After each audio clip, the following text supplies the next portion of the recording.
Well, good evening, everyone. My name is Greg Ferris, and as President of the Forney ISD Board of Trustees, I hereby call this Forney ISD Board of Trustees meeting to order. It is 6:00 p.m., and I certify a quorum is present and that this meeting has been posted in time and manner required by law. The monthly meetings are open to the public. Although these meetings are public, comments and questions from the audience will be confined to the time designated for citizens to address the board. Again, thank you all for attending tonight.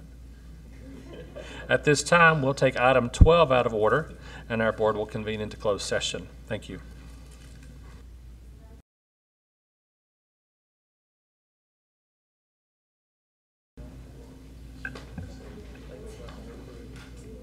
Well, good evening. Thank you all for being here tonight. I am Greg Ferris, President of the Forney ISD Board of Trustees. We did call our meeting to order at 6 o'clock. We took item 12 out of order and went into closed session. We'll now reconvene back into open session now at 7 o'clock. Moving on to item number 3, introduction tonight will include our invocation from David Ivy from First Presbyterian Church of Forney. Reverend Ivy is a graduate of Forney High School. He's been a pastor at First Presbyterian of Forney since 2015. He is the founder and director of Forney Community Ministries. David's son Sam was salutatorian at Forney High School in 2019 and attends Austin College in Sherman. His daughters Sarah and Sophia are active in the band programs at Forney ISD. Presbyterian Church operates the school uniform exchange and is also a key coordinator in the annual Back to School Resource Fair. Pastor David and his congregation serve our community through humility and grace. We are thankful to have them as part of our Forney family. So if you would rise, please, for our invocation.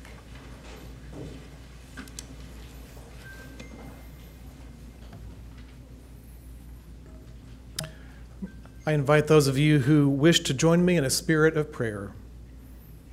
Holy One, you are the giver of life, and you sustain us with your loving presence. In a world so often marked with negativity and blaming, we pause tonight to remember your goodness and to give thanks for all that is good in our schools.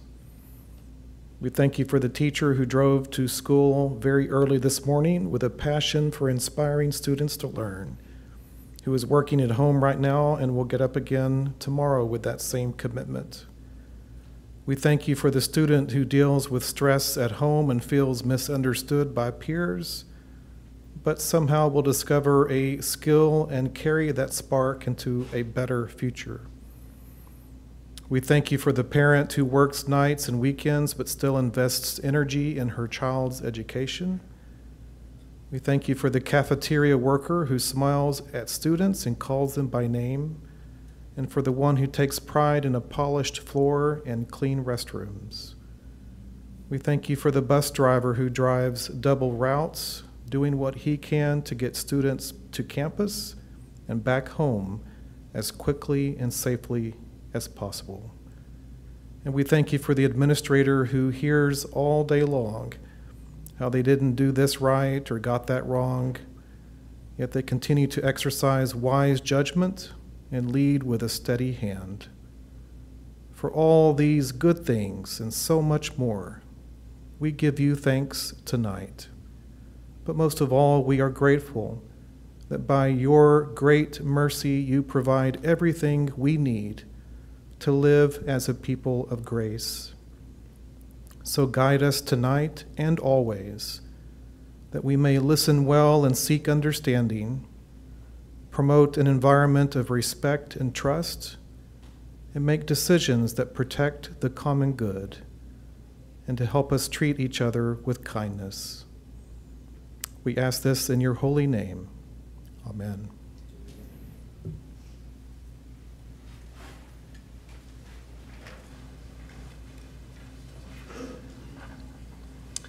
Moving on to item 3B. At this time, we have special guests in the house, and we would like to recognize them. And we'll ask our principals to come forward. Ms. Judith Willis, principal of Brown Middle School, will introduce the secondary student of the month. And then Ms. Angela Abrams Malone, principal at Claiborne Elementary, will introduce the elementary student of the month.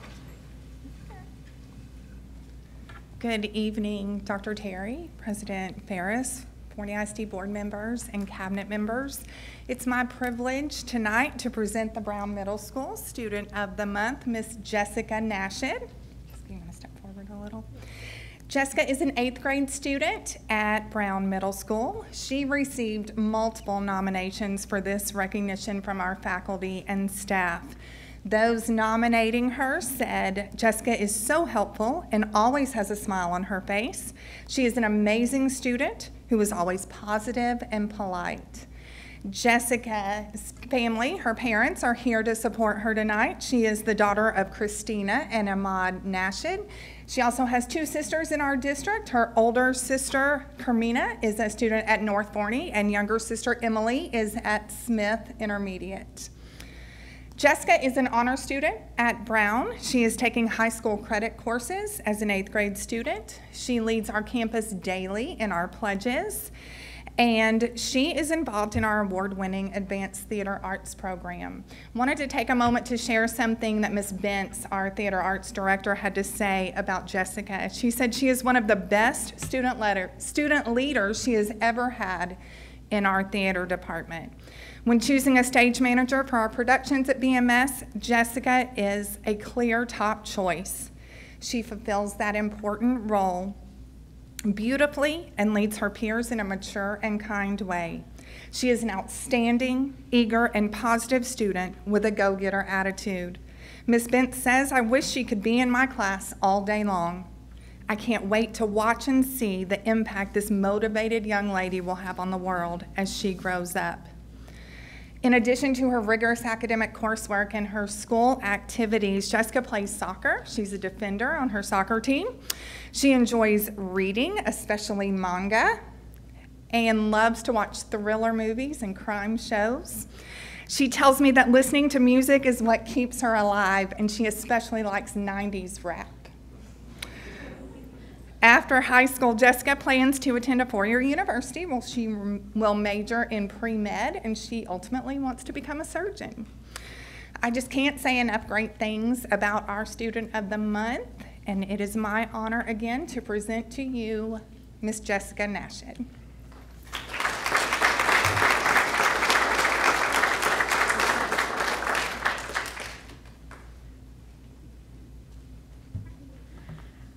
Good evening, Forney ISD Board, members of the Cabinet. Tonight, I would like to present to you the Student of the Month for Claiborne Elementary, 3rd grader, Tamir Pope. This evening, she's accompanied by her mom, Robin Brown, her brother and her sister, Princeton and Tori, her grandparents, Mr. and Mrs. Brown, and her teachers. We have our current teachers, her 3rd grade teachers, Ms. Cottle and Ms. Chandler. We have our librarian, as well as her 1st grade teacher, Ms. Oldacre, and our assistant principal, Ms. Tony. So Tamir has attended Claiborne since kindergarten. During her time at Claiborne, she's made a positive impact on her peers as well as the staff. Anyone that knows Tamir only has positive things to say about her. Here's what the Claiborne staff and students have to say about Tamir. Tamir is always positive, and she never gives up when things get hard. Perseverance is a word used frequently to describe Tamir. Her teachers describe her as a model student. She works hard, she has an I can attitude, and demonstrates kindness to her peers. Ever since kindergarten, Tamir has shown what it takes to be a good friend, and she continues demonstrating those traits to others by working with her classmates and being willing to lend a helping hand to those in need. I've even seen her take time to look after her little brother, Princeton, at school. Every day, even when times are tough, Miss Tamir comes to school with a smile on her face. Her beautiful smile lights up the room every time she walks in the door. Tamir brings joy to everyone around her. She has a special gift of showing kindness to everyone she interacts with. She is always ready to help a classmate. She's one of the first to encourage or celebrate a friend. Students will never feel left out with Tamir around because she includes everyone. In her spare time, she likes to draw, color, and play board games with her family. Tamir Pope was selected to represent Claiborne Elementary because she exemplifies our Claiborne foundations as well as our energy bus rules on a daily basis. She's a role model to others and exhibits leadership skills every day. She demonstrates that same drive in everything she does and everywhere she goes, whether it's in the classroom, on the playground, or with her family. So we are so excited to see the impact that Tamir is going to make on the world, because she is truly an exceptional young woman.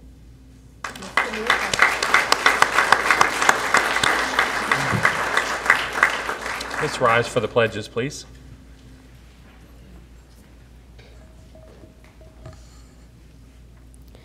I pledge allegiance to the flag of the United States of America and to the republic for which it stands, one nation, under God, indivisible, with liberty and justice for all.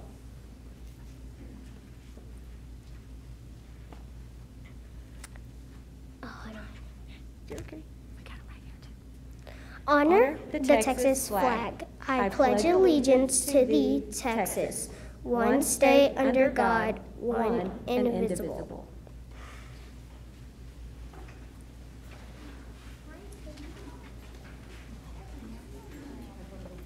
Want to take pictures? Yeah.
Thank you all very much for taking time to be here tonight and raising such great children. We're going to move on then to item number 4, acceptance of donations. This time, Mr. John Chase will present.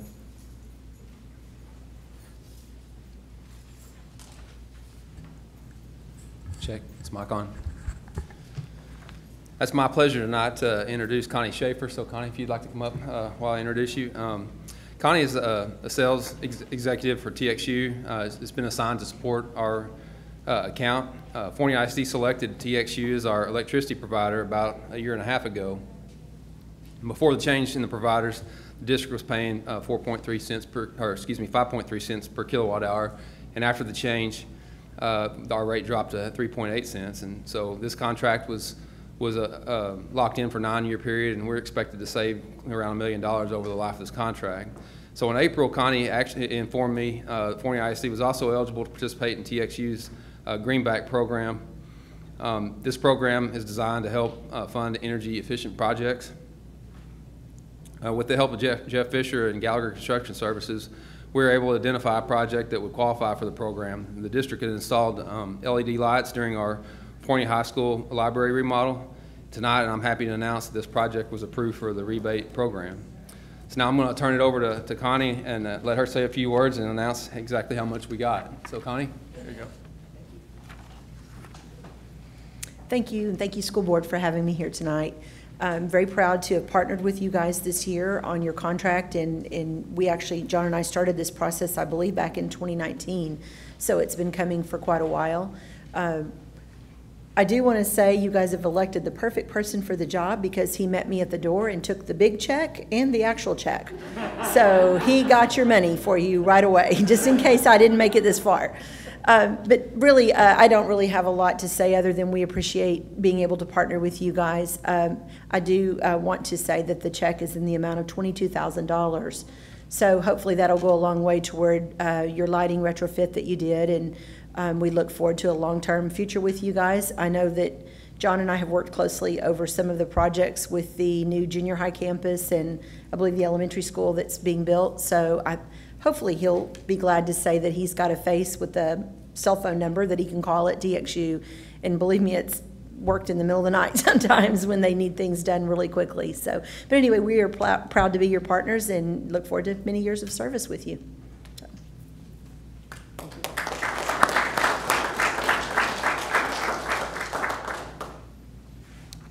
I think we need a motion.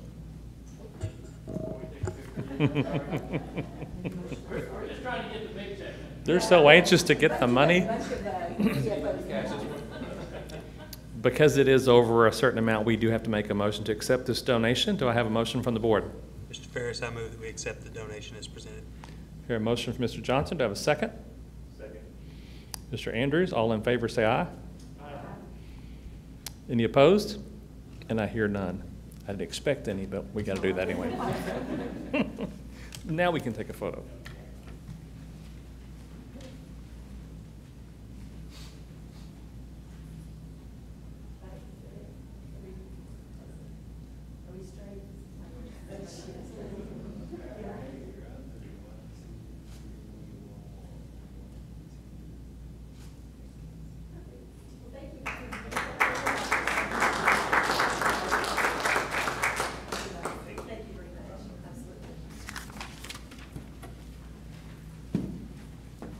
We built 3 campuses this year. Does that mean we can triple our money next year? Well, we can add a few more years to your contract. Oh, okay, gotcha. Next, we'll move on to item 5, recognitions. At this time, I'll turn the microphone over to Susan Johnson, who will introduce our Forney Family Awards. Good evening, and thank you, Mr. President, distinguished board members. Tonight we are here to do some recognitions of some very important people who have been very instrumental in helping our students and staff here at Forney. Student confidence at any age begins the very first day of school in making sure that our students feel equipped with all the basic needs. With the coordination efforts of Ms. Dana Curry, our Director of Community Partnerships and Engagement, the following organizations have provided generous donations of volunteer support and monetary support in order for us to purchase and distribute 800 backpacks and over 4,500 items of clothing for all of our students in need. We have a quick video to highlight.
Okay, thank you. So now I would like to call these organizations who have sent representatives this evening to the front, and they will receive their award. We'll get everyone up here, and then we'll take a big group photo. First this evening, if there's anyone from Clements Ranch. Okay, and then Sea Life. We have representatives from CoServe. First Presbyterian Church. Okay. First United Methodist Church. Forney Community Ministries. In connection with sharing the love, too. All right. In connection with sharing the love. Okay, and then we have Gold Financial Service and Forney Real Estate Agents. Kumon Math. The Lions Club. Pristine Car Wash.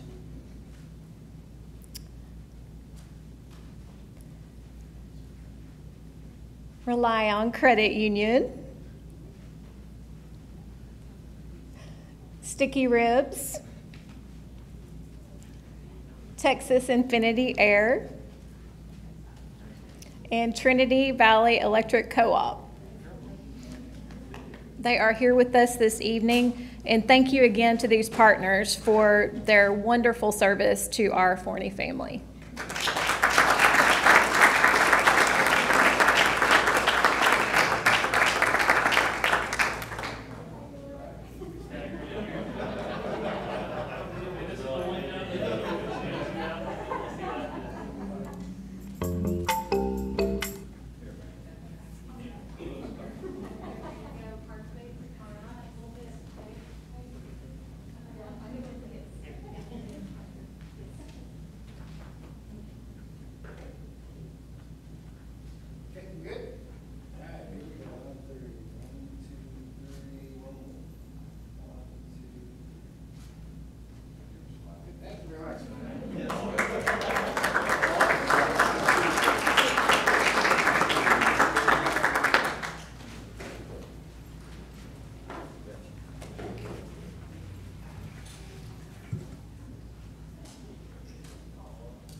Moving on to item 6, our reports. The next 2 items are reports only, require no action. First, we'll have 6A, our monthly financial report, Mr. John Chase. Following that, we'll have Ms. Kim Morsack. So, John, you're up.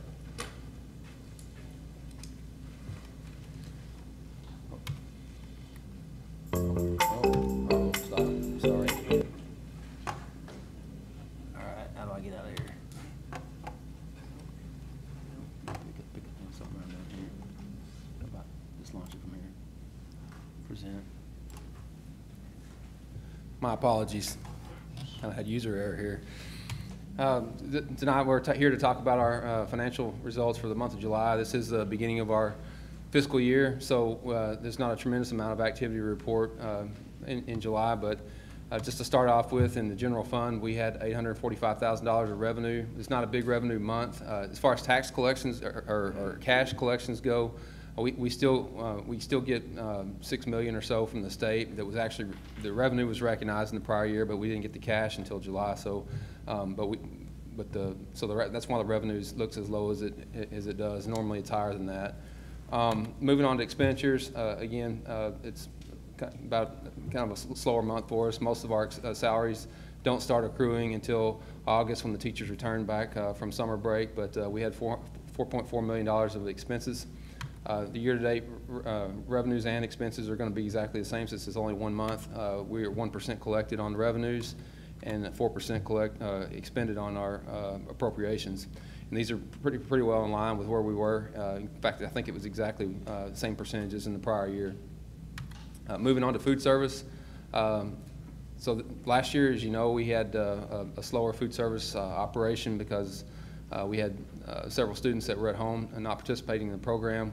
This year, we're hoping that will be better. Of course, the month of July, we don't have any activity really to report in there We did have $9,000 of state revenue that we received to help fund teachers' retirement for the salaries that we had in that month.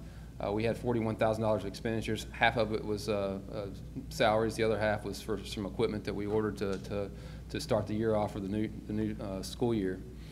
So just as far as the revenues that we received is 0.2% of the amount estimated, which is again in line with where we've been in prior year, and then 1% of the amount spent on appropriations, which again is about the same as in the previous year. So moving on to debt service, not a lot of activity to report here. We had $102,000 worth of tax collections for the month. We had no expenditures. That tax collection is about 0.3% of the total estimated revenue. We won't start getting the bulk of our tax collections until it's probably November, December timeframe when they really start. They're actually delinquent in January, but usually around November we'll start getting some pretty heavy tax collections, and it'll pick up all the way up to the month of January. Again, we have zero expenses for the month as far as debt service goes. We'll have a big debt service payment next month where we make our big principal and interest payment for the year. Finally, the cash and investments on hand at the end of the month with general fund, food service, debt service, and capital projects totaled $133.5 million. So that concludes the report. If you have any questions, be happy to answer them. Thank you, Mr. Chase. Moving on then to 6B, our master planning update. Ms. Kim Horsack. Thank you, Mr. Ferris, Board. Just a quick kind of update on where we are in current projects, and then we did get our Q2 report from our demographer, and I just wanted to go over a few highlights with you guys tonight on that as well. Johnson and Willett are pretty much in the exact same place. They start on area what we call 1A, which is the one-story addition at the end where the patio sits on top. So that's the area where steel's actually going up. All the MEP's done underneath, foundation's poured, the building slab's been poured. So then area 1 is right behind that, then area 2, then area 3. So they're kind of going in that order. And they're both in identical places. If you drive by what you're seeing up in there, that's area 1A where that patio's going. And that's Willett and Johnson. North Forney is a little bit behind what you're seeing at Forney High School right now because there's just so much more to do there. The addition, all the exterior walls are pretty much up. Interior walls they're starting on. They have a big crane out there. They're still moving a lot of big steel. By the end of the month, it's really going to kind of start taking shape. They'll start, soil treatment's done, so they're going to start drainage and rock fill on baseball, then softball, and so you'll start seeing those come along. Canopies are right after that. So they're moving pretty quickly, and you're going to start seeing some stuff popping up here very quickly. Forney High School should be done by the end of next month. That batting cage is up. Pretty much they'll start lighting as soon as it arrives. That's one of those long lead items with all of the shortages we have due to COVID. Baseball canopies are up. They're starting, no, softball canopies are up. They're starting baseball. The structures are up for those. The baseball field has turf on it. It's not done, but you can actually go see turf on that field. And then softball's right behind that. So they're hoping to be done in 2 weeks with baseball, and then they'll go straight over to softball. It's coming along very quickly, and you can see exactly what's happening over there if you go look. It's really cool to see. Coaches are getting really excited about it. The pool is being dug, which is awesome. So they had to bring utilities across the street. Those are all in. They started grain beams and then lime stabilization for the foundation. We're having a hard time getting lime. Can't get wet lime at all. Dry lime's now 6 weeks lead time. So they got it, which is good. Christopher's shaking his head. It just gets worse every time that we talk about it every Thursday. So, but that is moving along. At the same time they're doing that, they're going to go ahead and accelerate the 2 second lanes going from the roundabout out to 740. So we're going to put those lanes, they weren't required to open, but we went ahead and added them to help the traffic flow. So that'll be 4-lane divided from the roundabout out to 740 mid-October. That's when the light gets there as well. If you'll recall, we're waiting on TxDOT on that light. It should be here September 17th is the date. It's supposed to be here, and we're hoping that it's installed by the time we get back from fall break. So that will help a lot over there. people will be able to do left turns in. So that's pretty much what's going on construction-wise. Any questions on construction? All right, let me jump into the demographic update. Rocky sent the Q2 report and then followed up with, I think I need to call y'all. You know what that means. It's not slowing down. I just looked, we're about 70 kids right now over our projection. If you'll recall, that projection is for at the end of October, and I'll show you that number here in a second. So this is just the general Dallas housing market. COVID really hit it hard, but it's picking back up. This does not match what's in Forney, and the reason I put this in is just so you can see the contrast of what's happening all over Dallas and what's happening in Forney. What is interesting is that sales are still up, average price is up, and median prices are up across the Metroplex. We are number 5, and they actually judge this number by annual closings. So you can see we have the 5th highest number of closings, but we actually have the 4th highest number of starts. And the part that kind of catches your breath a little bit, if you look down there at futures, we're number 1. So this isn't going to slow down. We're not going anywhere. We're still going to stay up towards the top on this new home ranking report in the Dallas Metroplex. This is Forney ISD, so it's showing you annual starts and annual closings since 2015. So while a lot of places took a big hit in 2019 due to COVID, and then 2020, we're not seeing that here. And if you look down towards the bottom, the last 2 columns are the ones that kind of stand out. So annual starts for 2021, we're in Q2. We've already surpassed 2019 for total starts, and we're only in Q2. Well on pace to outstart 2020. Same thing if you look on the right-hand side with annual closings. So 2019, Forney had 1,218 closings. In 2021 already in the first 2 quarters, we've had 1,242. So, and we're feeling it. We're seeing the kids coming to our campuses. So we are up from Q2 2020 to Q2 2021, 1,300 starts, 704 quarterly starts, so 1,300 annual starts, and then 710 annual closings. We also have 868 more homes under construction than we did this time the previous year. Our VDL is a little bit lower. That's just because there were some slowdowns with construction, but that's picking back up. So our futures are still very strong in the area. This is just showing kind of where the housing is, and it's the 3 hot spots that we've been seeing. Griffin, Henderson, and Lewis are the areas where the starts are the highest and the closings are the highest. But if you look, our futures are actually in Blackburn, Windmill Farms there, and Johnson kind of makes an appearance. So that's why we're adding some of the buildings we're adding to kind of take that pressure off. So our buildings are in the right spots as we continue on into the future. This is our projection, and so we're projected at 14,072, which is an addition of 1,309 students. This morning, when I did this presentation, we were at 14,150. So as I said, that 14,072 is our projection for October 29th. We're on pace to have several hundred students above that projection, and we'll keep you updated every week as the numbers come in. We saw a little uptick today. We'll continue to see that through the next few days, just after the holiday break. But historically, we add, it's kind of hard, honestly, to answer that historically because last year was such an anomaly, but between 40 and 60 kids a week from now until snapshot is kind of what we've been seeing. So they're still coming.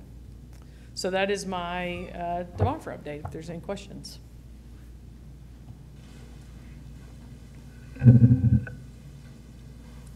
I hear none. Thank you very much.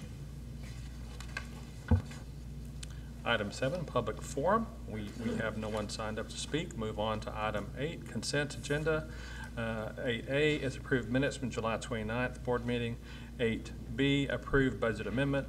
8C, approve the ratification of staff pandemic leave allotment. 8D, approve the 2021 homebound instructional waiver. 8E, approve the 21-22 dyslexia instrument waiver.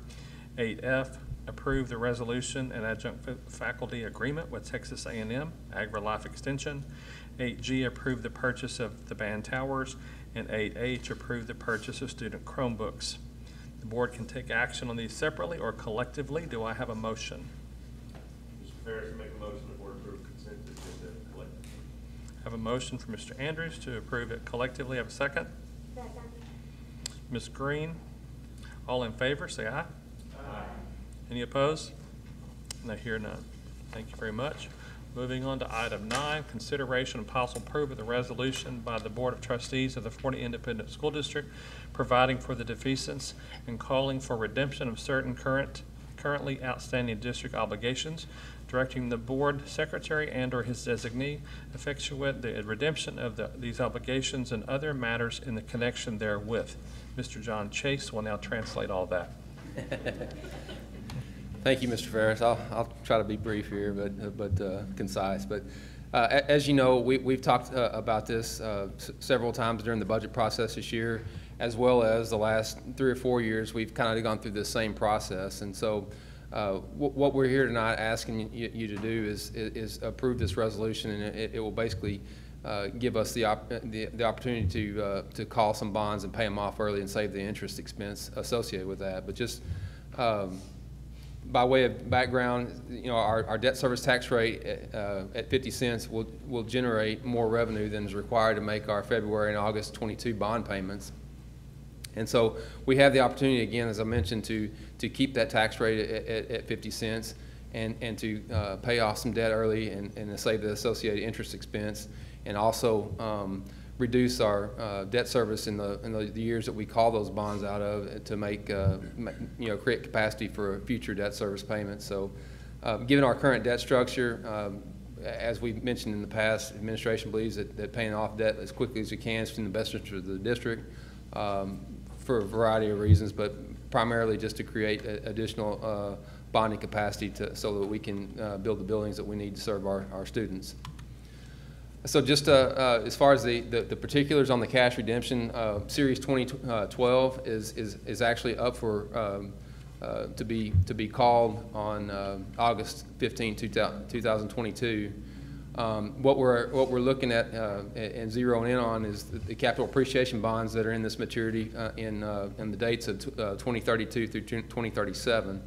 And I'll show you the chart in a second, but this will release some 50-cent debt pressure in those years, as well as maximize our interest savings as much as possible.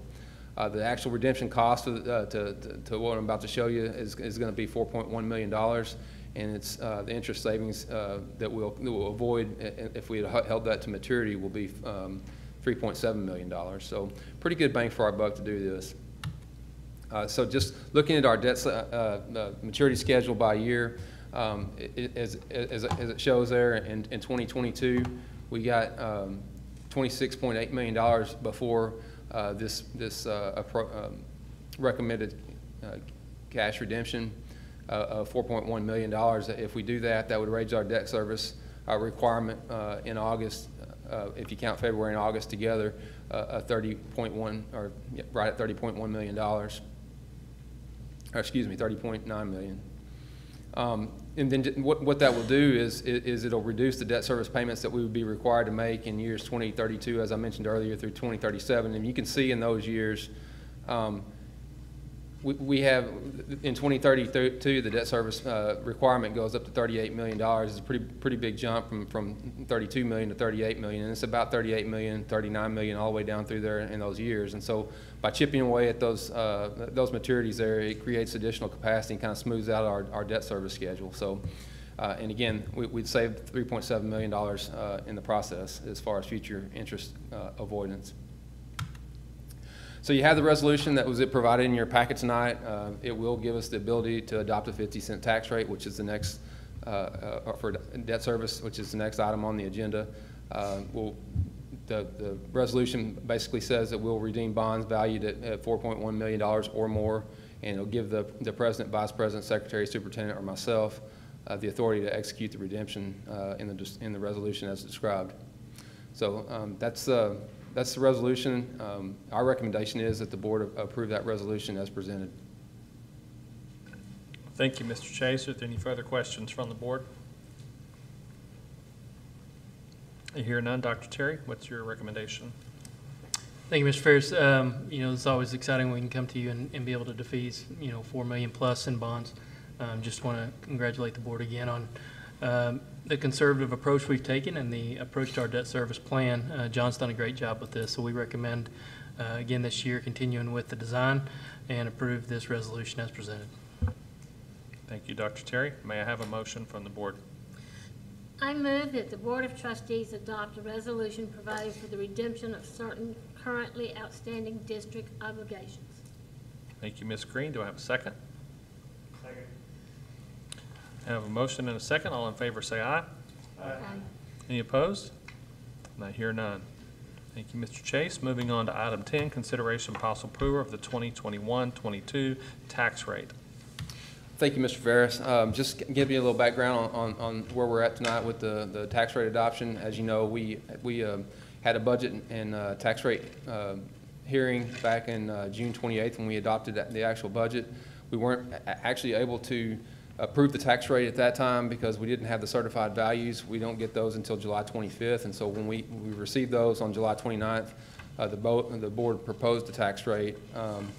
And that brings us to tonight to actually approve that tax rate and send the resolution over to the tax assessor collector and begin calculating the bills and sending them out and collecting it for us. So just again, for review, as you'll recall back when we adopted the budget, the total revenues that we adopted at that point was $160.5 million. The expenditures was $157.7 million, and that was kind of spread out between the three funds that the board is required to approve. There is a little bit of a surplus that we approved, and that was in the debt service fund. And the reason for that is that we're levying and collecting the tax, but not making the debt service payment until the following August, and so there's always a little bit of fund balance buildup until you actually make that debt service payment in districts that have adopted the July 1 fiscal start like we have. So moving on to the proposed tax rate, as you know, this past year our total tax rate was $1.3747.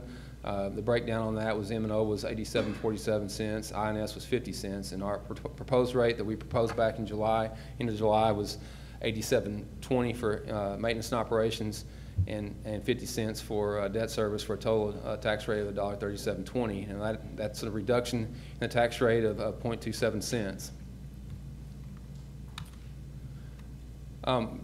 So just looking at our taxable values over the last 5 years, as you know, we've experienced some pretty substantial growth in the district.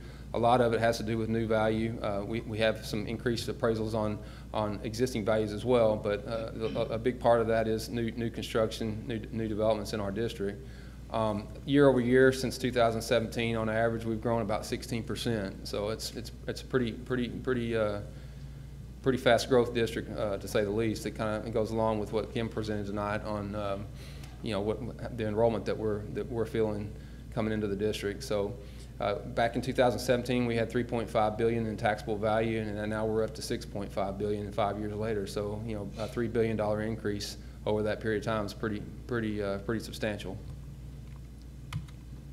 Just looking at our historical average value on this, and this is market value, this is not taxable. The taxable value is about $35,000 or so less than the market value. But over the last 5 years, in 2017, our average market value of a house in the district was $225,000, and now we're setting it just under $294,000. So year over year, our home value increases is about 7.5% in the last 4 years from 2017 to 2021. So a lot of that has to do with new homes coming online, the new homes that are built, but that are getting built. But also, again, home values across the state, especially in the Metroplex area, I think that they've definitely they've been rapidly increasing over the last 5 years, particularly in the last 2. So just looking at our taxes, tax rates and at an average taxable value of a home, and I would preface this again, what you're seeing here on the last year's value, and it doesn't square with what the market values were, because this is taxable in whenever you take off the homestead exemption and or the appraisal cap exemptions that get applied to properties. It represents on average about $35,000 reduction. And so last year our average taxable value of a home is $235,000, and this year the average taxable value of the home is $257,000. And so again, these are averages. This isn't any particular home, and the new houses coming online could be driving those averages up. So I mean, to determine exactly how it would impact you particularly as a homeowner, you'd have to just look at your individual situation to really calculate this. But again, these are averages, and so when you apply the tax rates, our tax rate is going down. The amount of taxes that'll be paid is actually going up slightly. So, and that's all due to appraisal increases. And so when you look at, I always like to provide some basis to look at surrounding districts and what their taxable values are, or tax rates are, just how do we compare to those guys. We're certainly not the highest. We're not the lowest either. We're kind of, I'd say upper middle of the pack, and you'll see the ones that are in that upper tier. Those are all fast growth districts that have tax rates at 50 cents, and so that's certainly where we find ourselves right now. I would point out that our M&O tax rate is 87.20, which that's the lowest tax rate in any of those districts in Kaufman County and the other selected districts that are either contiguous to us or slightly to the north of us in that fast growth band. So the ones that are in the 90 cent range, typically those are districts that have passed a tax rate election, which as you know, we haven't done that here. And so our maintenance and operations rate, that 87.20 cents, it's pretty much the state determines that now and tells us that this is the tax rate. In order for us to maximize our state revenue that we get, we have to set that 87.20. If you'll remember a few years ago, I think maybe 2 years ago now, in the last legislative session, they set the tax rates up, or the tax structure up to where the idea is not to ever have more than a 2.5% effective tax rate or no new tax rate increase. The problem with that in our district is because we're growing so fast, there's a section of the law that also says that your tax rate can't drop below 90% of the statewide average, and so we are definitely at the floor. You can't go any lower than 87.20. And so that's what our tax rate is at this point. And so looking at the adoption process tonight, the no new tax revenue tax rate, basically this calculation is required by the tax code, and what it's trying to determine is the same properties that were taxed last year compared to the same properties and the values that they're taxed at this year. What tax rate would you have to set theoretically in order to generate the exact same amount of taxes that you had in the previous year on the same properties? And so you have to strip out new property in the current year, and you take out the properties that are subject to over 65 exemptions and so forth, and you make that comparison. And in this particular instance, our no new tax revenue tax rate would be $1.2411, and that compares to our proposed tax rate of $1.3720. And so when your proposed rate is higher than your no new tax revenue tax rate, the motion that's required to adopt that rate is very prescriptive in the tax code, and it's basically what you see on your screen there. The proposed rate, even though the rate is going down, I want to stress that. I mean, it's actually lower than the prior year's tax rate, but according to statute, because it's higher than our no new tax revenue tax rate, we have to adopt the motion, adopt that tax rate with a motion that says we were effectively raising taxes 10.5%. So, again, we don't have a whole lot of choice on our maintenance and operations rate. The state tells us what that rate has to be, and even if we didn't change our debt service rate to the maximum of 50 cents in order to pay off debt early, we would still have to adopt this motion because we would still have our no new tax revenue rate would still be higher than what our proposed rate would be because, I think, we could adopt a rate of 42 cents, but it's still going to be higher is the point. And so, it's not, in my humble opinion, I'm sure a lot of this language was politically motivated when it was put in the statute, but unfortunately, that's the way it is, and that's where we're at as far as adoption of the tax rate tonight. So my recommendation is that we approve this motion, and make this motion as presented and approve the tax rate of $1.3720. Thank you, Mr. Chase. Dr. Terry, do you have anything to add? Just to reiterate what Mr. Chase said, but also to remind you and congratulate you, 3 years in a row now, almost 17 cents we've lowered the tax rate as a board, and that's to be commended. Although the state is, driving a lot of that M&O rate and kind of sets that for us, it is also something to point out that for the last 3 years, we've lowered the tax rate almost 17 cents. And so I would recommend that we accept the tax rate as presented by Mr. Chase tonight, and and make sure that we point out the language that is required to be read in the motion, even though the tax rate is being lowered. Any further questions from the board? I hear none. Do I have a motion? Mr. Ferris, I move that the property tax rate be increased by the adoption of a tax rate of $1.3720, which is effectively a 10.5% increase in the tax rate. Thank you, Ms. Dobbs. Have a second? Ms. Bateman? Yes, sir. I have a motion and a second. All in favor say aye. Aye. Any opposed? And I hear none. Thank you very much, Mr. Chase. Moving on to item 11, then, consideration and possible approval of granting a superintendent authority to approve additional full-time positions not to exceed $2 million from ESSER funds. Our presenter is Mr. Rick Gear, Chief of Human Services. Thank you, Mr. Ferris and Board of Trustees. ESSER supplemental was added by House Bill 1525 at the end of the regular session to provide an additional $2.88 million per year for 2 school years to pay for unreimbursed costs due to the pandemic and for intensive educational support for students not performing satisfactorily. We propose granting the superintendent the authority to use the ESSER supplemental grant not to exceed $2 million to add FTEs for the 21-22 school year. These positions would be absorbed into future growth positions over the next 2 years as required by the grant. This will give the district the flexibility to meet the needs of the district in several areas, one of those being remote conferencing, which is a documented temporary medical condition, students that are allowed up to 20 days due to a medical condition. Also, the implementation of Senate Bill 15, which is the virtual bill once it is enacted, and to provide the intensive educational support as outlined by House Bill 4545 for students not performing satisfactorily. Any questions? Thank you, Mr. Gear. Any questions from the board? Dr. Terry?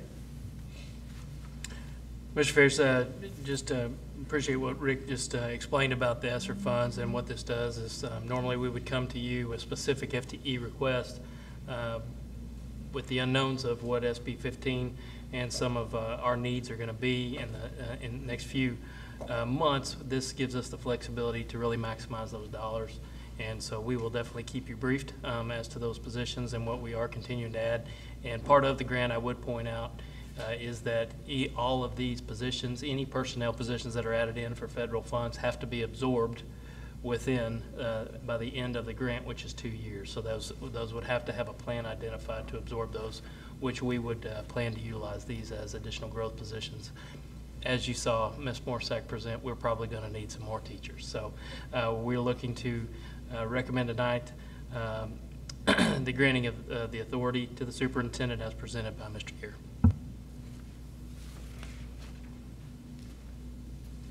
Do I have a motion from the board? Mr. Ferris, I move to grant the superintendent authority to approve additional full-time positions not to exceed $2 million from the ESSER funds. Thank you. I have a motion. Do I have a second? Second. Mr. Regan? All in favor say aye. Aye. Any opposed? And I hear none. Item number 12, we took out of order earlier in closed session, so moving on to item 13, consideration and possible approval for ratification employment of professional contract personnel. May I have a motion, please? Ferris, I move that the board approve the ratification of employment as presented in closed session. Thank you, Mr. Johnson, and may I have a second? Second. Dobbs? All in favor say aye. Aye. Any opposed? I hear none. Moving on to item 14, consideration and possible action regarding pursuant of sanctions for educator abandonment of contract. May I have a motion, please? President Ferris, I move that the board find that good cause did not exist for Mr. Andy Curtis, Mr. Patrick Kegley, Ms. Jennifer Melendez, Ms. Bettina Jones, Ms. Valerie Garrison to abandon their contracts with Forney Independent School District and authorize the superintendent to take all necessary steps to report this matter to the state board for educator certification for further action. I have a motion. Have a second, please. Second. Mr. Andrews, all in favor say aye. Aye. Any opposed? I hear none. Moving on to item 15, please make note of all the new dates listed here, and then Ms. Tier will keep us posted, I'm sure, of upcoming events. But Dr. Cherry, would you like to address any of these particular dates? No, just want to say thank you. We've got a lot of fun upcoming events with dedications and groundbreakings, and thank you. I know that's time away from your family board, but we do appreciate some celebratory events that are coming up. So I look forward to inviting a lot of our community out to support these as well. Thank you all. If there's nothing further, it is 7:55 and this meeting is adjourned.